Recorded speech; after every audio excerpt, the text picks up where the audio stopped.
Yo, what's up, Dodgers Nation? Welcome back to our channel here on Dodgers Latest, and if you're not glued to your screen right now, you better be, because this isn't just another signing. It's a seismic shift that's gonna rock baseball to its core. Picture this. The winter meetings in Orlando, the so-called happiest place on earth, but for the Mets? It's a full-blown apocalypse. The Dodgers just unleashed a nuclear strike. They've snagged Edwin Diaz on a 3-year, $69 million deal, and I'm telling you, this is controversial, it's game-changing. It's the kind of move that sparks riots in the streets and conspiracy theories in the dark web. Front office chaos erupting like a volcano, fan outrage boiling over like a bad bullpen meltdown, league-wide shockwaves hitting every GM from coast to coast. But here's the bombshell. Why did Diaz ditch the Mets for a paltry $3 million extra? Was it betrayal? A secret handshake? Or the Dodgers pulling strings in a master plan to dominate the sport? Let's dive deep, step by step, because this story's got layers of drama, deception, and destiny. Buckle up, fam, we're breaking it all down and it's about to get wild. Alright, let's set the stage, people, because this isn't just a transaction. It's a powder keg that's already exploded. We're smack in the middle of the winter meetings in sunny Orlando, where deals are made, dreams are crushed, and egos clash like tectonic plates. The Dodgers, that perennial powerhouse, have been circling the closer market like sharks smelling blood. Edwin Diaz, the Mets' lockdown guy, opts out of the final 2 years of his 5-year deal, flushing $31 million down the drain, and inks with LA for 3 years at $69 million. The Mets countered with, wait for it, 3 years at $66 million. $3 million. That's the difference. Diaz didn't even give Queens a courtesy call to match or counter. He ghosted them, bolted to Hollywood, and left the Mets scrambling like a team in a playoff choke. And the public reaction? Oh, it's nuclear. Mets fans are flooding social media with rage, hashtags like #DiazBetrayal and #MetsScrewed trending worldwide. Dodgers fans? They're popping champagne, but even they're whispering, what's the catch? Executives are in panic mode, media outlets are calling it the heist of the century, and rival teams are sweating bullets. Here's the crazy part, this happened fast, too fast. Rumors swirled, offers flew, and boom, it's done. People are furious, demanding answers. Why the rush? Why Diaz? And what does it mean for the balance of power? Let's keep peeling this onion because the stench of conspiracy is getting stronger. Now, to understand the madness, we gotta rewind and dissect the players and teams involved, because this ain't random, it's personal. Edwin Diaz, the man, the myth, the closer.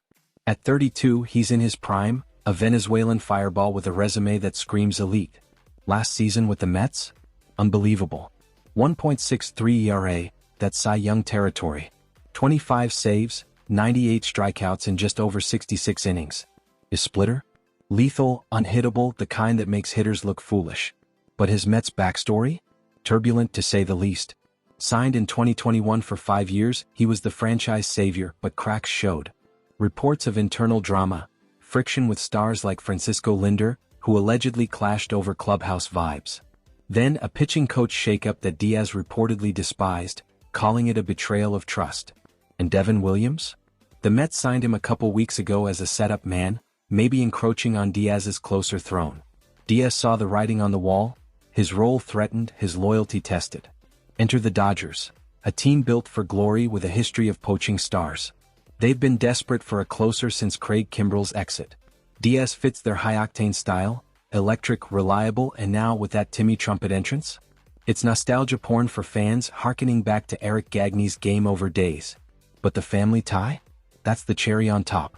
His brother Alexis Diaz pitched for the Dodgers in 2025, won a World Series ring, and sang LA's praises. Imagine Alexis showing off that bling, whispering, "Come join the family." Coincidence? Or calculated pull? The Mets, meanwhile, are a mess, post-2024 playoff flop, payroll woes, and now hemorrhaging talent. Their front office? Under fire with fans calling for heads to roll. This background isn't just context, it's the fuel for the fire. Diaz's jump? A referendum on the Mets' dysfunction. And the Dodgers? They're the opportunists swooping in like vultures. But why now? Why him? The intrigue is killing me, let's dig into the conspiracy. The conspiracy angle. This is where the story turns dark, folks, and it's got the internet buzzing like a hive of angry bees. Why did Diaz jump for $3 million? Why not let the Mets counter? I'm telling you, this reeks of strategic manipulation, the kind of shadow play that makes you question if the Dodgers have moles in every front office. Picture this. The Mets make their offer, 3 years, $66 million. Diaz hems and haws, then jets to Orlando, meets the Dodgers, and boom, $69 million, done deal. No counter from Queens. Was it the brotherly nudge? Alexis, the ring wearer, pulling strings? Or did the Dodgers dangle stability in a time of Mets madness? Reports say Diaz hated the coaching change, felt disrespected, like his voice didn't matter. And Devin Williams? That signing was the straw that broke the camel's back. Diaz, paranoid about his job security, opts out and flees. But here's the conspiratorial twist. What if the Dodgers orchestrated this? Whispers in the industry say LA's scouts have been whispering in players' ears for months, planting seeds of doubt. Is this part of a grander scheme to create a competitive imbalance? The Dodgers, with their endless wallet, poaching from rivals to build an unbeatable roster? Rival GMs are freaking out, paranoid about leaks about Dodgers spies. And fans? Theorizing on Reddit, Dodgers bribed Alexis. Mets sabotaged themselves. Is borderline sensational, but think about it, Diaz left $31 million. That's not just money, it's a middle finger to the Mets. A message, you messed up. If this is manipulation, the league's in deep trouble. Front offices are scrambling, alliances fracturing. Is baseball rigged? You tell me, does this feel like a fair fight, or are the Dodgers playing 4D chess? Let's compare this bombshell to the ghosts of baseball past, because history doesn't repeat. It echoes, and this Diaz deal is screaming déjà vu. Remember the Dodgers' Shohei Ohtani heist in 2023? A seismic signing that flipped the script, turning the Angels into a wasteland while LA soared. This Diaz move? Same energy, stealing a star from a rival in turmoil, exposing cracks in the opposition. The Mets are now the new Angels, bleeding talent, fanbase in revolt, front office in crisis. Diaz's jump echoes closers like Craig Kimbrell, who bolted from the Padres to the Cubs for more money and stability, or Kenley Jansen, who left the Dodgers for the Braves in a blockbuster. But those were long-term deals, 5-6 years. Diaz? Short-term, 3 years. Why the shift? Because of the ticking clock. December 2, 2026, when the collective bargaining agreement expires. Strike rumors, lockout fears, salary cap debates. It's an uneasy era. Players are hedging, avoiding 7-year prisons. Compare to the 90s when guys like Mariano Rivera locked in for life with the Yankees. This is modern baseball. Flexibility, opt-outs, short-term gambles. The Dodgers? Pioneers of it. They're not committing to eternity, they're building adaptable dynasties. And the Mets? Victims of it, like teams who ignored the CBA storm. If history teaches us anything, this Diaz deal could be the spark that ignites a free agency revolution. Short deals everywhere, players empowered, teams like the Dodgers thriving. But is it fair? Rhetorical question time. Are we seeing the end of long-term loyalty or just the Dodgers outsmarting the system? Time to dissect the roster implications, because this Diaz signing isn't isolated. It's a domino and a chain reaction that could reshape the Dodgers' empire. Their bullpen was good, but missing that elite ninth-inning assassin. Now, with Diaz anchoring, Trinan setting up, Vija and Scott providing depth? Deadly.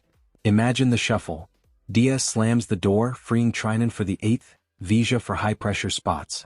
Salary-wise, $69 million over 3 is chump change for LA's $300 million payroll, room to maneuver. But the ripple effects? Huge. Right field screams need. Cody Bellinger fading, Kyle Tucker a target. Reports say the Dodgers are allergic to long-term deals, pushing 2 to 4 year packs with opt-outs. What? CBA uncertainty. Tucker could sign for 3 years with outs after 1 or 2, testing the market if a strike hits or caps come in. Second base? A gaping hole. Brandon Lowe of the Rays? He's on his final year, $11.5 million in 2026, a power-hitting all-star. Dodgers could snag him cheap, but trade's complicated. If they pursue Tarek Skubal from the Tigers, they're sacrificing elite prospects. Maybe their top 2 outfielders. No way without a Skubal extension locked in, turning it into a sign-and-trade. It's all intertwined, short deals to dodge CBA risks, trades contingent on extensions. If they nail it, the Dodgers are untouchable, a lineup with Ohtani, Betts, Freeman, and now a bullpen fortress. If not, injuries, opt-outs, chaos. The question hangs, is this sustainable or a house of cards? Fans are debating, some say genius, others overpay. What do you think? Will the Dodgers roster hold or crumble under pressure? Let's get granular with the scouting, fam, because stats don't lie but they tell stories. Edwin Diaz, strengths? That splitter is a weapon of mass destruction. Late bite, impossible to square up. Velocity? 95 to 97 miles per hour with elite command. Last year's 98 Burmese shots in 66 innings? Efficiency king. Weaknesses? Durability, his innings load could wear him down at 32. Projections? 25 to 30 saves, 1.50 to 2.00 ERA if healthy. Fit in LA?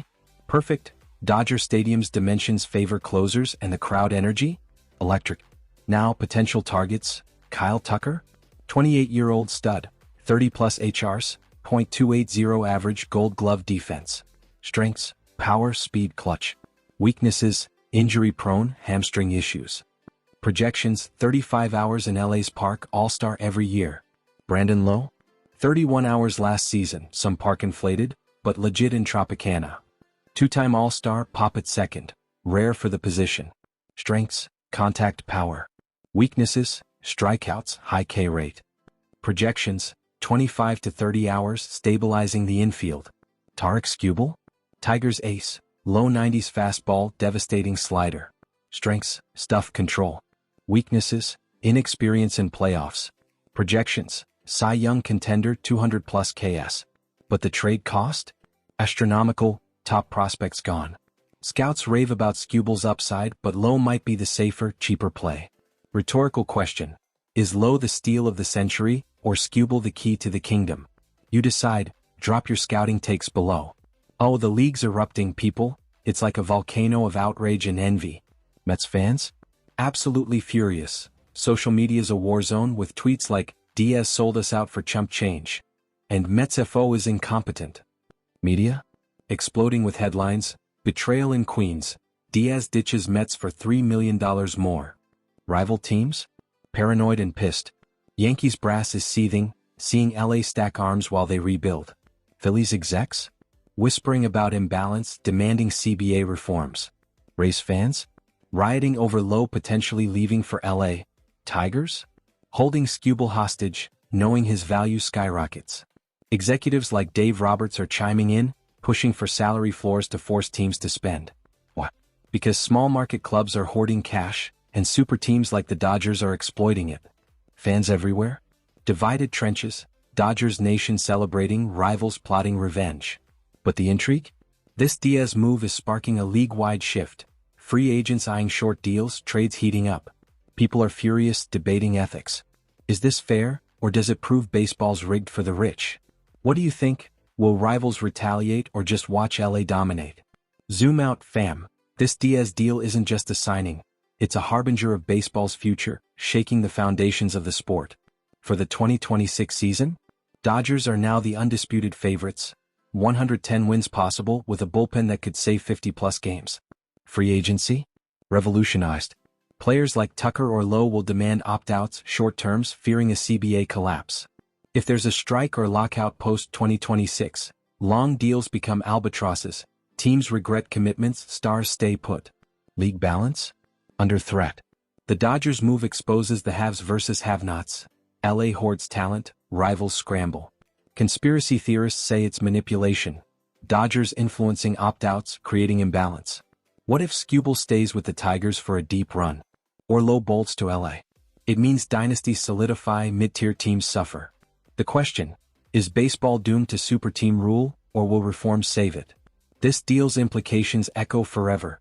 Shorter contracts, more trades, endless drama. Fans are obsessed, executives terrified. What's next? A CBA war? You tell me, will this lead to parity or perpetual Dodgers dominance? Phew, what a roller coaster. Edwin Diaz to the Dodgers, a $3 million leap that unearths Mets chaos, CBA nightmares, and a potential Dodgers conspiracy to conquer baseball. We've dissected it all. The hook, the setup, the backgrounds, the conspiracies, comparisons, fits, scouting, reactions, and big-picture fallout. But the mysteries linger. Will Tucker opt out early? Does Skubal sign an extension? Is Lowe the second-base savior? And you, what's your take? Conspiracy or brilliance? Drop your hot takes in the comments, smash that like, subscribe for more Dodgers bombshells, and share this epic breakdown with your squad. Follow me on X and Instagram at JRodShow. We read and respond to everyone. This is Dodgers Latest, and in this wild world of baseball, it's always a good time. Stay tuned for the next explosion. Peace out.